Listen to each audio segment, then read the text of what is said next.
Hi అండి. ఈరోజు recipe వచ్చేసి గులాబ్ జామున్.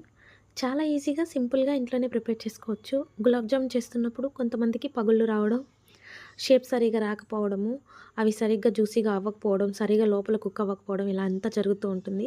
అలా ఏం లేకుండా చాలా ఈజీగా, సింపుల్‌గా గులాబ్ జామున్ ఎలా ఇంట్లోనే ప్రిపేర్ చేసుకోవాలో సింపుల్ టిప్స్‌తో ఈ వీడియోలో అయితే చూపించాను. మీరు ఎప్పుడైనా ఒకవేళ గులాబ్ జామున్ ట్రై చేయాలి అనుకుంటే నేను చూపిస్తున్న ప్రాసెస్‌లో ఒకసారి ట్రై చేయండి. ఈజీగా ఫస్ట్ టైమే ఫెయిల్యూర్ లేకుండా ప్రిపేర్ చేసేస్తారు. ఇంకా ప్రాసెస్‌లోకి వెళ్ళినట్లయితే ముందుగా ఒక బౌల్ తీసుకొని ఒక గులాబ్ జామున్ మిక్స్ పౌడర్ ప్యాకెట్‌కి అయితే హాఫ్ కేజీ షుగర్ అయితే పడుతుంది. నియర్లీ 175 గ్రామ్స్ ఉంటుంది అందులో పౌడర్.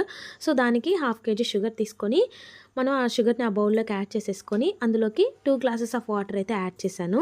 కరెక్ట్‌గా 2 గ్లాసెస్ తీసుకున్నట్లయితే ఈ హాఫ్ కేజీ షుగర్‌కి మనకి గులాబ్ జామున్ సోక్ అవ్వడానికి సరిపడా సిరప్ అయితే రెడీ అయిపోతుంది. ఇప్పుడు స్టవ్ వెలిగించేసి ఈ వాటర్‌ని, ఈ షుగర్ మిక్స్చర్‌ని అయితే స్టవ్ మీద పెట్టేసి ఒక్కసారి బాగా షుగర్ అంతా కరిగిపోయేలాగా కలిపేసుకోవాలి. ఇప్పుడు నేను MTR gulab jamun mix powder అయితే తీసుకున్నాను. ఇది నియర్లీ 175 గ్రామ్స్ ఉంటదండి. దీనికే నేను చెప్పింది షుగర్ అయితే హాఫ్ కేజీ సరిపోతుందనేసి. ఒక ప్యాకెట్‌కి హాఫ్ కేజీ షుగర్ సరిపోతుంది. ఇప్పుడు ఇంకొక బౌల్ తీసుకొని మనం ఈ ప్యాకెట్ తీసుకున్నాం కదా! ఈ ప్యాకెట్‌లో పౌడర్ అంతా ఆ బౌల్‌లోకి అయితే యాడ్ చేసేసుకోవాలి. యాడ్ చేసేసుకొని ఇందులోకి పచ్చి పాలైతే తీసుకుంటున్నాను. కాచిన పాలైనా తీసుకోవచ్చు, పచ్చి పాలైనా తీసుకోవచ్చు. ఎక్కువగా ఏం పట్టవు. జస్ట్ కొంచెం అయితే సరిపోతాయి. అంటే ఒక 3, 4 టేబుల్ స్పూన్స్ అయితే చాలు. ఆ 3, 4 టేబుల్ స్పూన్స్ యాడ్ చేసుకుంటూ మొత్తం ఒకేసారి యాడ్ చేసుకోకుండా కొంచెం కొంచెం యాడ్ చేసుకుంటూ చేతిని శుభ్రంగా కడుక్కొని బాగా ఈ పిండినైతే ఆ పాలతో కలిపేసుకోవాలి. ఎక్కువ టైట్‌గా కలపకూడదు. మనం గోధుమ పిండిని లేదా మైదా పిండిని చపాతీకి వాటిలకి ఎలా కలుపుతామో అలా కాకుండా కొంచెం లూజ్‌గానే పిండిని ఎక్కువ అదమకుండా లైట్‌గా చిన్నగా కలిపేసుకోవాలి. మధ్య మధ్యలలో మనం షుగర్ సిరప్ కూడా పెట్టాం కాబట్టి షుగర్ సిరప్‌ని కూడా చూసుకుంటూ ఆ షుగర్ సిరప్ కన్సిస్టెన్సీ ఎలా ఉందని చెక్ చేసుకుంటూ ఉండాలి. చెక్ చేసుకుంటే ఇప్పుడు పిండినైతే నీట్‌గా ఇలా కలిపేసుకోవాలి. చూపిస్తున్నాను కదా! అలా నీట్‌గా కొంచెం లూజ్‌గా కలుపుకోవాలి. ఎందుకంటే మనం చపాతీలు అవి చేసేదానికైతే కొంచెం గట్టిగానే కలుపుకున్నట్టయితే పిండిని మనకి చపాతీ అనేది సాఫ్ట్‌గా వస్తది. బట్ గులాబ్ జామున్‌కి ఏంటంటే కొంచెం లూజ్‌గానే ఉండాలి.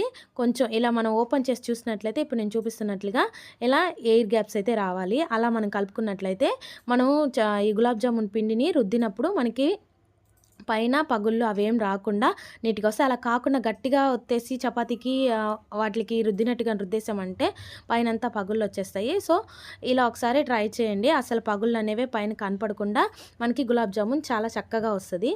సో, ఇప్పుడు షుగర్ సిరప్ దగ్గరికొచ్చినట్లయితే చూసారా కొంచెం ఇలా కొంచెం థిక్ కన్సిస్టెన్సీ వస్తే సరిపోతుంది. మరీ పల్చగా వాటర్‌గా ఉండకూడదు.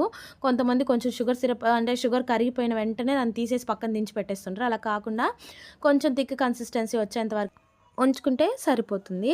ఇప్పుడు మనము పక్కన పెట్టేసిన గులాబ్ జామున్ పౌడర్ మిక్స్‌నయితే ఆ గులాబ్ జామున్ డౌన్ అయితే తీసుకొని కొంచెం కొంచెంగా మీకు కొంచెం కొంచెంగా పిండిని తీసుకొని మీరు ఏ సైజులో కావాలనుకున్నారో అంత క్వాంటిటీ పిండిని చేతిలోకి తీసేసుకొని ఇప్పుడు నేను చూపిస్తున్న విధంగా కొంచెం ప్రెస్ చేసినట్లుగా ఇలా రుద్దేశారంటే పగుళ్ళు రాకుండా పైన కూడా షేప్ పర్ఫెక్ట్‌గా వస్తది. మీకు ఏ షేప్‌లో కావాలంటే ఆ షేప్‌లో చేసుకోవచ్చు. గులాబ్ జామున్ అంటే నార్మల్‌గా అందరూ గుండ్రంగానే చేస్తారు. అలానే కాదండి మీకు ఎలా నచ్చితే అలా చేసుకోవచ్చు. నేను కొంచెం డిఫరెంట్‌గా ఎప్పుడు చేసేలాగా కాకుండా కొంచెం ఇలాగా ప్రిపేర్ చేస్తున్నాను.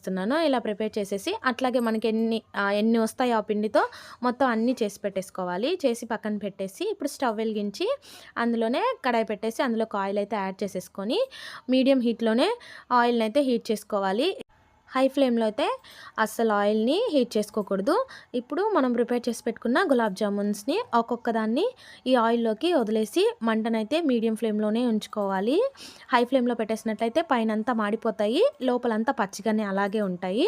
అట్లాగని లో ఫ్లేమ్‌లో కూడా పెట్టకూడదు. లో ఫ్లేమ్‌లో పెట్టినా కూడా కొంచెం కొంచెం పగుళ్ళొచ్చేస్తాయి. అలా కాకుండా మంటని మీడియం ఫ్లేమ్‌లో పెట్టి చుట్టూ మనకు ఒకే కలర్‌లో రావాలి అంటే ఇప్పుడు నేను చూపిస్తున్న విధంగా గరిటె కానీ ఏదైనా తీసుకొని మనం వేసిన గులాబ్ జామున్ పైన ఇలా తిప్పుతూ ఉన్నట్లయితే చుట్టూ ఆ గులాబ్ జామున్ అనేది మొత్తం ఆయిల్‌లో తిరగడం వల్ల చుట్టూతా ఒకే కలర్‌లో వస్తాయి. ఒక సైడ్ కాలి, ఒక సైడ్ కాలకుండా అలా లేకుండా చూసారా పర్ఫెక్ట్‌గా కాలాయి. కొంచెం రెడ్‌గా ఉన్నప్పుడే దించేయకుండా కొంచెం అవి డార్క్ కలర్ వచ్చేంత వరకు ఉంచినట్లయితే పర్ఫెక్ట్‌గా లోపల వరకు కూడా మంచిగా కుక్ అయిపోతాయి. అలా కుక్ అయిపోయిన వాటినైతే ముందుగా మనం చేసి పెట్టుకున్నాం కదా షుగర్ సిరప్, అది గోరువెచ్చగా ఉంటే సరిపోతుంది. ఎందుకంటే మనం వేడిగా ఉన్న గులాబ్ జామున్లే అందులోకి యాడ్ చేసేస్తాం కాబట్టి కొంచెం గోరువెచ్చగా ఉంటే చాలు.